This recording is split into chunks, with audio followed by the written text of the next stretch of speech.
ತಮ್ಮೆಲ್ಲರಿಗೂ ತಿಳಿದಂಗೆ ಈ women's reservation bill ಅಂತ ಏನಿದೆ, ನವಶಕ್ತಿ ವಂದನ್ ಅಧಿನಿಯಮ್ 2023 2023ರಲ್ಲಿ ಮೋದಿ ಸರ್ಕಾರ ಇದನ್ನು ಮಾಡಿತ್ತು.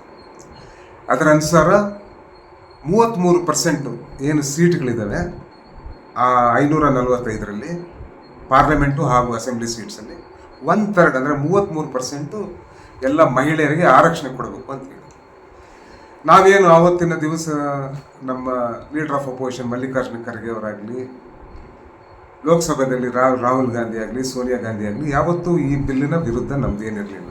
ಆದರೆ ಆವತ್ತಿನ ದಿವಸ ನಾವೇನು ಹೇಳಿದ್ವಿ ಅಂದರೆ, ಆ ಬಿಲ್ಲಲ್ಲಿ ಮೋದಿಯವರು ಏನು ಹೇಳಿದ್ರು, ಇದು ಡಿಲಿಮಿಟೇಷನ್ ಸೆನ್ಸಸ್ ಮಾಡಿ ಅದಾದಮೇಲೆ ಅದಾದಮೇಲೆ ನಾವು ಈ ವುಮೆನ್ ರಿಸರ್ವೇಷನ್ನ ಜಾರಿ ಮಾಡ್ತೀವಿ ಅಂತ ಹೇಳಿದ್ವಿ. ನಾವು ಆವತ್ತೇ ಹೇಳಿದ್ವಿ ಹಂಗೆಲ್ಲ ಮಾಡಬೇಡಿ, ಇವತ್ತಿಂದನೇ ಮಾಡಿ, 24 ಚುನಾವಣೆಗೆ ಮಾಡಿ, ಬೇಕಂದರೆ 2011 ಸೆನ್ಸಸ್ ಮೇಲೇ ಮಾಡಿ. ಅಂದರೆ ಇಲ್ಲ 2011 ಸೆನ್ಸಸ್ಸಲ್ಲಿ ಮಾಡೋಕ್ಕೆ ಬರಲ್ಲ, ಅದು 2024 ಆದಮೇಲೆ ನಾವು ಸೆನ್ಸಸ್ ಮಾಡಿದ್ಮೇಲೆ ಅದನ್ನು 2029ಕ್ಕೆ ಮಾಡ್ತೀವಿ ಡಿಲಿಮಿಟೇಷನ್ ಆದಮೇಲೆ ಅಂತ.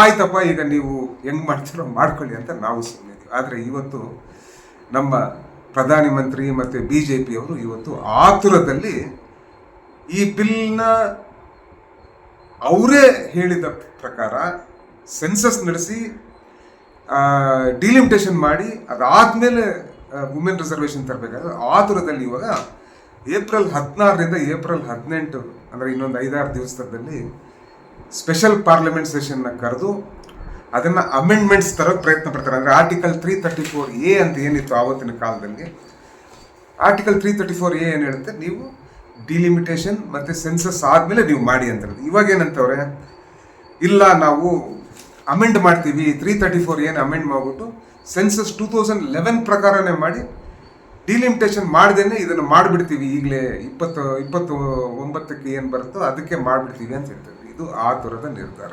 ಯಾಕೆ ಆತುರದ ನಿರ್ಧಾರ ಅಂದರೆ, ಯಾವುದೇ ಒಂದು ಈ ಥರ ಒಂದು ವೈಡ್ ಇಂಪ್ಲಿಕೇಶನ್ ಇರುವ ಒಂದು ಆರ್ಟಿಕಲ್ನ ನೀವೇನನ್ನ ಚೇಂಜ್ ಮಾಡಬೇಕು ಅಂದರೆ, ನೀವು you have to take the entire opposition into confidence. ಎಲ್ಲ ಪಕ್ಷಗಳನ್ನ ನೀವು ಕಾನ್ಫಿಡೆನ್ಸ್ ತಗೋಬೇಕು, ಎಲ್ಲ ಸ್ಟೇಟ್ಸ್ನು ಕಾನ್ಫಿಡೆನ್ಸ್ ತಗೋಬೇಕು. ಯಾಕಂದರೆ India is union of States. ಒಂದು ಸ್ಟೇಟ್ ಇಲ್ಲದೆ ಇದ್ರೆ ಇಂಡಿಯಾ ಆಗೋಕ್ಕೆ ಸಾಧ್ಯ ಇಲ್ಲ. ನಾಳೆ ಬೆಳಿಗ್ಗೆ ಕರ್ನಾಟಕ ಒಪ್ಪದೇ ಇದ್ದರೆ ಇಂಡಿಯಾ ಆಗೋಕ್ಕೆ ಸಾಧ್ಯನೇ ಇಲ್ಲ. ಇಂಡಿಯಾ ಅಂದರೆ ಎಲ್ಲ ಸ್ಟೇಟ್ಸು ಸೇರಬೇಕು, 30 ಎಷ್ಟು ಸ್ಟೇಟ್ಸ್ ಇದಾವೆ ಅವೆಲ್ಲ ಸೇರಿದ್ರೇ ಭಾರತ ದೇಶ ಆಗುತ್ತೆ. ಅದಕ್ಕಾಗಿ ಇವತ್ತು ನಾವೆಲ್ಲರೂ ಈ ಮೋದಿ ಸರ್ಕಾರ ಏನು ಆತುರದಲ್ಲಿ ಇದನ್ನು ಮಾಡಿಬಿಟ್ಟು ಏನೋ ಒಂದು ರಾಜಕೀಯ ದುರುದ್ದೇಶದಿಂದ ಇದನ್ನು ಮಾಡೋಕ್ಕೆ ನೋಡ್ತೇವೆ, ಇದರ ವಿರುದ್ಧ ನಾವೆಲ್ಲ ಧ್ವನಿ ಎತ್ತಬೇಕು ಅಂತ ತಮ್ಮಲ್ಲಿ ಕೊಡ್ಕೊಳ್ತೇವೆ. ಪಾರ್ಲಿಮೆಂಟಲ್ಲಿ ಯಾವಾಗ ಈ ಬಿಲ್ ಬಗ್ಗೆ ಚರ್ಚೆ ಆಯಿತು ಆವತ್ತೂ ಬಹಳಷ್ಟು ಜನ ಅವ್ರು ಹೇಳಿದ್ರು, ಇವತ್ತು ಈ ಬಿಲ್ನ ನೀವು ಆತುರದಲ್ಲಿ ತರ್ತಾ ಇದ್ದೀರಾ, ಇದರಲ್ಲಿ ಭಾಳಷ್ಟು ಹಿಂದುಳಿದ ಜಾತಿಗಳಿದ್ದಾವೆ, ಅರ್ಥ ಮಾಡ್ಕೊಳ್ಳಿ. ಇವತ್ತೇನಾಗಿದೆ, 33% ರಿಸರ್ವೇಷನ್ ಕೊಡ್ತಾ ಇದ್ದಾರೆ. SC STಗೆ ರಿಸರ್ವೇಷನ್ ಸಿಗುತ್ತೆ, ಆದರೆ ಇನ್ನು ಮಿಕ್ಕಿದ್ದು OBCಗೆ ರಿಸರ್ವೇಷನ್ ಇದರಲ್ಲಿಲ್ಲ. ಈ ಥರ ಹೇಳಿದಾಗ ಅವ್ರೇನು ಹೇಳಿದ್ರು, ಇಲ್ಲ OBCಗೆ ಈಗಲೇ ರಿಸರ್ವೇಷನ್ ಕೊಡೋಕ್ಕಾಗಲ್ಲ, ಯಾಕಂದರೆ ಮೆನ್ನಿಗೂ ಕೊಟ್ಟಿಲ್ಲ ರಿಸರ್ವೇಷನ್ನು ಅಂತ ಸ್ವಲ್ಪ ಜನ ಹೇಳ್ತಾರೆ. ನಾನು ನೋಡಿದೆ, ನಿಜನಾ ಇದು? ಪುರುಷರಿಗೂ ಕೊಡದೆ ಮಹಿಳೆಯರಿಗೆ ಕೊಡೋಕ್ಕಾಗಲ್ವಾ ಅಂದರೆ ಇಲ್ಲ. The constitution has enough provisions ಅಂತ ಹೇಳಿದೆ. ಏನಪ್ಪ ಪ್ರಾವಿಷನ್ಸ್ ಅಂದರೆ, ನೀವು ನೋಡಿ, ಈಗ ನಾವು ನೋಡಿದ್ವಿ ಸ್ವಲ್ಪ ಎಕ್ಸ್ಪರ್ಟ್ಸ್ ಸ್ವಲ್ಪ, if without giving reservation for men, ವುಮೆನ್ಗೆ ರಿಸರ್ವೇಷನ್ ಪಾಸಿಬಲ್ ವಿತಿನ್ ದ 33%. ಇವತ್ತು ಏನಾಗ್ತಾ ಇದೆ, ಈಗ ಸರಿಸುಮಾರು 545 ಸೀಟು, ನಾಳೆ ಬೆಳಗ್ಗೆ 816 ಸೀಟು ಪಾರ್ಲಿಮೆಂಟ್, ಅಸೆಂಬ್ಲಿ ಪಕ್ಕಕ್ಕೆ 816 ಸೀಟಲ್ಲಿ 33% ಅಂದರೆ 269 ಸೀಟ್ ಆಗುತ್ತೆ. ಅದರಲ್ಲಿ 15% ಪ್ಲಸ್ 7.5 SC ST ವುಮೆನ್ಗೆ ಏನು ತೊಂದರೆ ಇಲ್ಲ, ಅವರಿಗೆ ಇರುವ ಗೌರ್ಮೆಂಟ್ ಪ್ರಾವಿಷನ್ಸು ಅವ್ರಿಗಿರೋ ರಿಸರ್ವೇಷನ್ ಪ್ರಕಾರ ಸಿಗುತ್ತೆ. ಅಂದರೆ 61 ಸೀಟು ಸರಿಸುಮಾರು SC STಗೆ ಸಿಗುತ್ತೆ. 269 ಮೈನಸ್ 61 ಎಷ್ಟಾಯಿತು? 208 ಸೀಟು ಯಾರು ಪಾಲಾಗಲಿದೆ ಅನ್ನೋದು ಭಾಳ ಮುಖ್ಯ. ಇವತ್ತು SC ST ವುಮೆನ್ ಎಷ್ಟು ಡಿಪ್ರೈವ್ಡು, ಅಷ್ಟೇ ಡಿಪ್ರೈವ್ಡ್ OBC ವುಮೆನ್. ನೀವು ಮರಿಬಾರ್ದು, OBCಯಲ್ಲಿರುವ 100 ಕಮ್ಯುನಿಟೀಸು ಅವರ ಮಹಿಳೆಯರು ಏನು ಸಬಲೀಕರಣ ಆಗಿಲ್ಲ. ಇವತ್ತು ನೀವು OBCನ ಬಿಟ್ಟು ಬರೀ SC ST ಕೊಟ್ಟು, SC ST ಕೊಡಿ, ನಾವೇನು ಬೇಡ, ವುಮೆನ್ ರಿಸರ್ವೇಷನು ಕೊಡಿ, ನಾವೇನು ಬೇಡ. ಬೇಡ ಅನ್ನಲ್ಲ. ಆದರೆ within that reservation, sub reservation OBCಗೆ ನೀವು ಕೊಡಲೇಬೇಕು.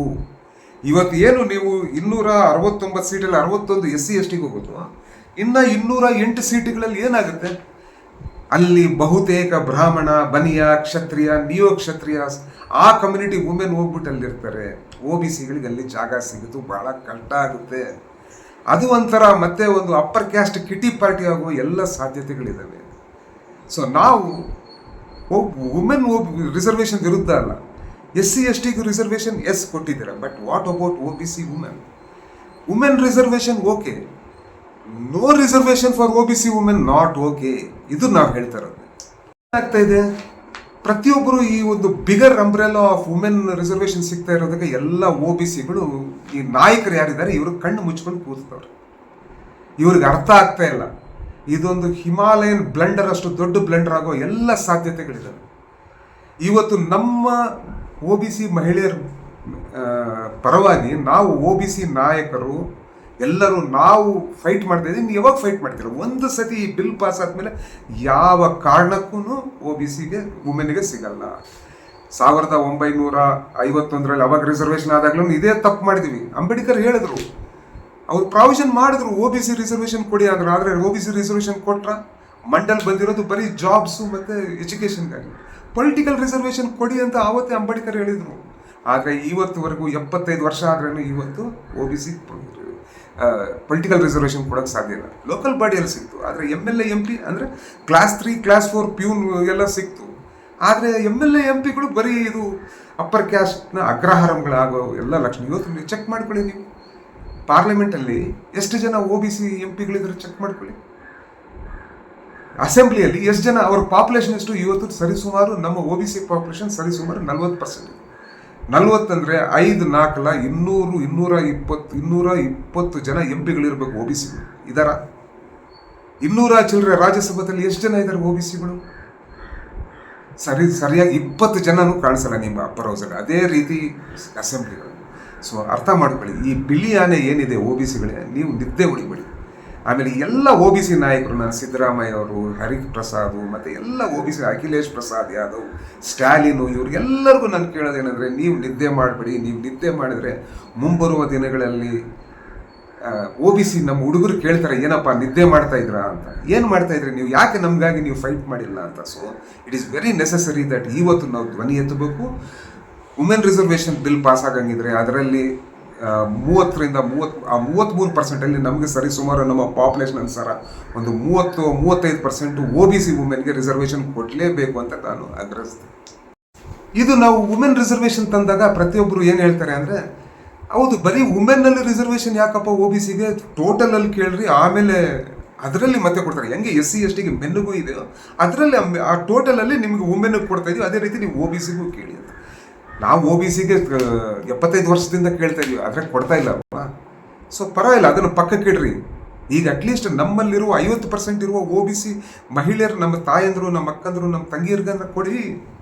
ನಮಗೆ ಪುರುಷರಿಗೆ ಕೊಡದೇ ಇದ್ರೆ ಪರವಾಗಿಲ್ಲ, ಅದಾಮೇಲೆ ನೋಡ್ಕೊಳ್ಳೋಣ. ಫಸ್ಟ್ ಈ 33% ನಮ್ಮ ಪಾಲು ನಮಗೆ ಕೊಡಿ. ನಮ್ಮ ಪಾಲು, ನಮ್ಮ ಹೆಣ್ಣು ಮಕ್ಕಳ ಪಾಲು, ಸಾವಿತ್ರಿಬಾಯಿ ಫುಲೆ ಅನ್ಯಾಯಿಗಳಿಗೆ ನಮ್ಮೆಲ್ಲ OBC ವುಮೆನ್ ಯಾರಿದ್ರೆ ಅವ್ರಿಗೆ ಅವ್ರ ಪಾಲು ಕೊಡ್ರಿ, ಯಾಕೆ ಕೊಡಬಾರ್ದು? ಸೊ ನಾನು ನೋಡಿದೆ, ಏನಪ್ಪ ಇದು ಪಾಲ್ ಕೊಡೋಕ್ಕಾಗುತ್ತಾ ಅಂದರೆ ಕೊಡೋಕ್ಕೆ ಸಾಧ್ಯ ಇದೆ. ನಾನು ನೋಡಿದಾಗ ಎಸ್, ಕಾನ್ಸ್ಟಿಟ್ಯೂಷನಲ್ಲಿ ಇಟ್ ಈಸ್ ಪಾಸಿಬಲ್. ಯಾಕೆ ಅಂದರೆ ನಿಮ್ಗೆ ಹೇಳ್ತೀನಿ. ಕಾನ್ಸ್ಟಿಟ್ಯೂಷನ್ 15(3) ಏನು ಹೇಳುತ್ತೆ, allows the states to make special provisions for women. ಮಹಿಳೆಯರಿಗಾಗಿ state special provisions as per 15(3) ಕೊಡ್ಬೋದು. ಆರ್ಟಿಕಲ್ 15(3). ಸೆಕೆಂಡ್, ಹೆಂಗೆ ವರ್ಟಿಕಲ್ ರಿಸರ್ವೇಷನ್ ಕೊಡ್ಬೋದು, ಹಂಗೆ ಹಾರಿಸಾಂಟಲ್ ರಿಸರ್ವೇಷನ್ ಕೊಡ್ಬೋದು ಅಂತಿದೆ. ಆರ್ಟಿಕಲ್ 15(4) ಆ್ಯಂಡ್ 16(4) ಏನು ಹೇಳುತ್ತೆ, allows reservations for OBCs and other backward classes. So women OBC backward classes ಕೆಳಗೆ ಬರ್ತಾರೆ. ಇಲ್ಲಿ 15(3) ಪ್ರಕಾರ ಸ್ಪೆಷಲ್ ಪ್ರಾವಿಷನ್ಸ್ ಫಾರ್ ವುಮೆನ್ ಕೊಡ್ಬೋದು. ಇವೆರಡನ್ನ ನೀವು ಅಮಾಲ್ಗಮೇಟ್ ಮಾಡಿದ್ರೆ, this means the state can combine both ideas, give quota within quota for OBC women. ಅರ್ಥ ಮಾಡ್ಕೊಳ್ಳಿ, Kota within Kota. ಅಲ್ಲಿ ವುಮೆನ್ನಲ್ಲಿ SCಗೆ ಕೊಡ್ತಾ ಇದ್ರೆ, STಗೆ ಕೊಡ್ತಾ ಇದ್ರು. ಅವ್ರಿಗೆ ಎಷ್ಟು ಸೀಟ್ ಕೊಡ್ತಾರೆ? 61 ಸೀಟ್. ಅಂದರೆ ನ್ಯೂ ಪಾರ್ಲಿಮೆಂಟಲ್ಲಿ 816. ಈಗ 209 ಸೀಟ್ ಏನು ಜನರಲ್ ಇದೆ, ಹಾರಿಸಾಂಟಲ್ ಕೋಟಾ ಕೊಡಿ. 209 ಜನರಲಲ್ಲಿ ನಿಮ್ಗೆ ಹಾರಿಸಾಂಟಲ್ ಆಗಿ ನೀವು OBC ವುಮೆನ್ಗೆ ಅದರಲ್ಲಿ 35% ಕೊಡಿ. ಅವಾಗ ಏನಾಗುತ್ತೆ, ಅಲ್ಲಿ ಒಂದು 70 ಜನ ಮಹಿಳೆಯರು, OBC ಮಹಿಳೆಯರು ಬರೋಕ್ಕೆ ಸಾಧ್ಯ ಆಗುತ್ತೆ. ಇಲ್ಲಾಂದರೆ ಅದೇ ಬ್ರಾಹ್ಮಣ, ಅದೇ ಬನಿಯ, ಅದೇ ಕ್ಷತ್ರಿಯ, ಅದೇ ರೆಡ್ಡಿ, ಅದೇ ಕಮ್ಮ, ಅವರೇ ಬಂದು ನೀವೆಲ್ಲ ಇರ್ತೀರ ಹೊರತು ನಮ್ಮ ಹೆಣ್ಣು ಮಕ್ಕಳು, ಒಬ್ಬ ಕುಂಬಾರ ಮಹಿಳೆ, ಒಬ್ಬ ಕುರುಬರ ಮಹಿಳೆ, ಒಬ್ಬ ನೇಕಾರರ ಮಹಿಳೆ, ಒಬ್ಬ ಈಡಿಗರ ಮಹಿಳೆ ಯಾವಾಗ ಬರೋಕ್ಕೆ ಸಾಧ್ಯ? ಸೊ ಅರ್ಥ ಮಾಡ್ಕೊಳ್ಳಿ, ಇದೊಂದು ದೊಡ್ಡ ಮಟ್ಟದ ಹುನ್ನಾರ ನಡೀತಾ ಇದೆ. ಆಮೇಲೆ ನಾನೆಲ್ಲ ಒ ಬಿ ಸಿಗಳಿಗೆ ಹೇಳ್ತಾ ಇದ್ದೀನಿ, this white elephant has to rise. ನೀವು ಹಿಂಗೆ ನಿದ್ರಾಸ್ಥಿತಿಯಲ್ಲಿದ್ದರೆ ನಮ್ಮ ಪೊಲಿಟಿಕಲ್ ಮಾಸ್ಟರ್ಸ್ ನಮ್ಗೆ ಇನ್ನೊಂದು ಇಂಜೆಕ್ಷನ್ ಕೊಡ್ತಾರೆ, ಮತ್ತೆ ಮಲಗ್ತೀರಾ. ಮಲಗಬೇಡಿ. No reservation for women okay, no reservation for O B C women not okay ಅನ್ನೋದು ನಾವು ಕಟ್ಟುನಿಟ್ಟಾಗಿ ಈ ಮೋದಿ ಸರ್ಕಾರ ಹಾಗೂ ಕಾಂಗ್ರೆಸ್ ಸರ್ಕಾರಕ್ಕೆ, ಆಪೋಸಿಷನ್ ಪಾರ್ಟೀಸ್ಗೂ ನಾವು we have to tell them that without reservation for O B C women, no reservation for anyone ಅಂತ ನಾವು ಕ್ಲಿಯರ್ ಕಟ್ಟಾಗಿ ಹೇಳ್ತೀವಿ. ಮುಂಚೆ ಯಾವಾಗ ಹಾರಿಜಾಂಟಲ್ ರಿಸರ್ವೇಷನ್ ಫಾರ್ ವುಮೆನ್ ಕೊಟ್ಟಿದ್ದಾರೆ. ಹಾರಿಜಾಂಟಲ್ ರಿಸರ್ವೇಷನ್ ಎಲ್ಲಿ ಕೊಟ್ಟಿದ್ದಾರೆ ಅಂದರೆ ಈ ನಮ್ಮ ಪಂಚಾಯಿತಿ, ಮುನ್ಸಿಪಾಲ್ಟೀಸು, ಲೋಕಲ್ ಬಾಡಿಯಲ್ಲಿ ಕೊಟ್ಟಿದ್ದಾರೆ. ಅದೇ ರೀತಿ ಈಗ ಈ MP ಮತ್ತು MLAಗಳಲ್ಲೂ ಕೊಡಬೇಕು ಅಂತ ನಾನು ಕೇಳ್ತಾ ಇರೋದು. ಇನ್ನೊಂದೇನೆಂದರೆ, ನೀವು ಸುಪ್ರೀಂ ಕೋರ್ಟಲ್ಲಿ ಒಂದು ರೂಲಿಂಗ್ ಇದೆ, Indira Sawhney versus union of India, ಅಲ್ಲಿ ಕ್ಲಾರಿಫೈ ಮಾಡಿದೆ, ನೀವು ವರ್ಟಿಕಲ್ ರಿಸರ್ವೇಷನ್ ಕೊಡ್ಬೋದು, ಅಂದರೆ ಕ್ಯಾಸ್ಟ್ ವೈಸ್ SC, ST, OBCಗೂ ಕೊಡ್ಬೋದು, ಹಾಗೂ ಹಾರಿಜಾಂಟಲ್ ರಿಸರ್ವೇಷನ್ ಕೊಡ್ಬೋದು. ಅಂದರೆ ಯಾರ್ಯಾರಿಗೆ ವುಮೆನ್ಗೆ ಬೇಕಂದರೆ ಕೊಡ್ಬೋದು, ಬೇರೆ ಬೇರೆ ಕ್ಯಾಟಗರೀಸ್ಗಳು ಹಾರಿಜಾಂಟಲಾಗಿ ಕೊಡ್ಬೋದು. ಈಗ ನೀವು ವುಮೆನ್ OBCಯಲ್ಲಿ SC ST ಹೆಂಗೆ ಕೊಡ್ತಾ ಇದ್ದೀರಾ? Within the quota of 15% for SC, ಅಲ್ಲಿ ನೀವು ಹಾರಿಜಾಂಟಲಾಗಿ ಕೊಡ್ತಾ ಇದ್ದೀರಾ. Within the quota of 7.5% for ST, ನೀವು ಹಾರಿಜಾಂಟಲಿ ST ವುಮೆನ್ಗೆ ಕೊಡ್ತಾ ಇದ್ದೀರಾ. ಅದೇ ರೀತಿ ಜನರಲ್ ಕ್ಯಾಟಗರಿ ವುಮೆನ್ಗೆ ಏನು ಇವತ್ತು ನೀವು 67% ಇದೆ, ಅದರಲ್ಲಿ 30-35% ಕೊಡ್ರಿ. 40% ಮೇಲಿರೋ OBCಗಳಿಗೆ, ನಮ್ಮ ಮಹಿಳೆಯರಿಗೆ ಸಬಲೀಕರಣ ಬೇಡವಾ? ಪೊಲಿಟಿಕಲ್ ಎಂಪವರ್ಮೆಂಟ್ OBC ವುಮೆನ್ಗೆ ಬೇಡವಾ? ಬರೀ ನೀವು ಮುಂದುಳಿದ ವರ್ಗದವರು, ನಿಮ್ಮ ಹೆಣ್ಣು ಮಕ್ಕಳು, ಬರೀ ನೀವೊಬ್ಬರೇ ಸಬಲೀಕರಣ ಆದರೆ ಈ ಆಧುನಿಕ ಕಾಲದ ಸಾವಿತ್ರಿಬಾಯಿ ಫೂಲೆಗಳು, ಬೇರೆ ಬೇರೆ ಕ್ಯಾಸ್ಟಲ್ಲಿ ರಾಣಿ ಚೆನ್ನಮ್ಮ, ಇವ್ರಿಗೆಲ್ಲರಿಗೂ ಬೇಡವಾ? ಅಹಿಲ್ಯಾಬಾಯಿ ಹೋಲ್ಕರ್ಗಳು, ಯಾರು OBCಗಳಿದ್ದಾರೆ, ಇವರೆಲ್ಲರಿಗೂ ಸಬಲೀಕರಣ ಬೇಡವಾ? ನಾವೇನನ್ನ ನಾಳೆ ಬೆಳಿಗ್ಗೆ ಇನ್ ದಿಸ್ ಲಾ, ನಾಳೆ ಬೆಳಿಗ್ಗೆ ಅಮೆಂಡ್ಮೆಂಟಲ್ಲೇ ಅವರು 30-35% ಫಾರ್ OBC ವುಮೆನ್ ತರಬಹುದು. ನಾಳೆ ಬೆಳಗ್ಗೆ ಅಂಡರ್ ಸ್ಕ್ರೂಟಿನಿ ಆಫ್ ಲಾ ಹೋದಾಗ ಆರ್ಟಿಕಲ್ 14 ಕೆಳಗಡೆ ಬರೀ ವುಮೆನ್ ಕೊಟ್ಟರೆ ಹೆಂಗೆ, ಮೆನ್ನಿಗೆ ಯಾಕೆ ಕೊಟ್ಟಿಲ್ಲ ಅಂತ ಯಾರನ್ನು ಹೋದರೆ, ಆಮೇಲೆ we will cross the bridge at that time. But right ನಾವ್ give OBC women their due. ನೀವು SC ವುಮೆನ್ ಕೊಟ್ಟು, ST ವುಮೆನ್ ಕೊಟ್ಬಿಟ್ಟು, OBC ವುಮೆನ್ ತೊಗೊಂಡು ಹೋಗ್ಬಿಟ್ಟು ಈ ಅಪ್ಪರ್ ಕ್ಯಾಸ್ಟ್ ವುಮೆನ್ ಜೊತೆ ನೀವು ಜಗಳ ಆಡಿ ಅಂತ ಹೇಳಿದ್ರೆ ಎಷ್ಟು ಪಾರ್ಟಿಗಳು ಕೊಡ್ತಾರೆ? 40% ಸೀಟ್ಗಳು OBC ವುಮೆನ್ ಕೊಡ್ತಾರೆ. ರಿಸರ್ವೇಷನ್ ಇಲ್ಲದೆ ಇದ್ರೆ ಕೊಡೋಕ್ಕೆ ಸಾಧ್ಯನಾ? ಇವತ್ತು ಎಷ್ಟು ಜನ ವುಮೆನ್ ಇದ್ದಾರೆ, ಮೆನ್ ಎಷ್ಟು ಜನ ಇದ್ದಾರೆ ಪಾರ್ಲಿಮೆಂಟಲ್ಲಿ, ಅಸೆಂಬ್ಲಿಯಲ್ಲಿ? ಯಾವುದೇ ಸ್ಟೇಟಲ್ಲಿ ಅವರ ಪಾಪ್ಯುಲೇಷನ್ ಅನುಸಾರ ಯಾವುದೇ OBCಗಳಿಗೆ ಇವತ್ತು ವರ್ಸ್ಟ್ ಅಫೆಕ್ಟೆಡ್ ಅಂದರೆ SC STಗೆ ಅವ್ರಿಗೆ ರಿಸರ್ವೇಷನ್ ಇದೆ. ಅಪ್ಪರ್ ಕ್ಲಾಸ್ಗೆ ಅವ್ರಿಗೆ ಕ್ಲೌಟ್ ಇದೆ, ದುಡ್ಡಿದೆ, ಅವ್ರಿಗೆ ಪೊಲಿಟಿಕಲ್ ಮೆಚುರಿಟಿ ಇದೆ. ಆದರೆ ವರ್ಸ್ಟ್ ಅಫೆಕ್ಟೆಡ್ ಬಂದ್ಬಿಟ್ಟು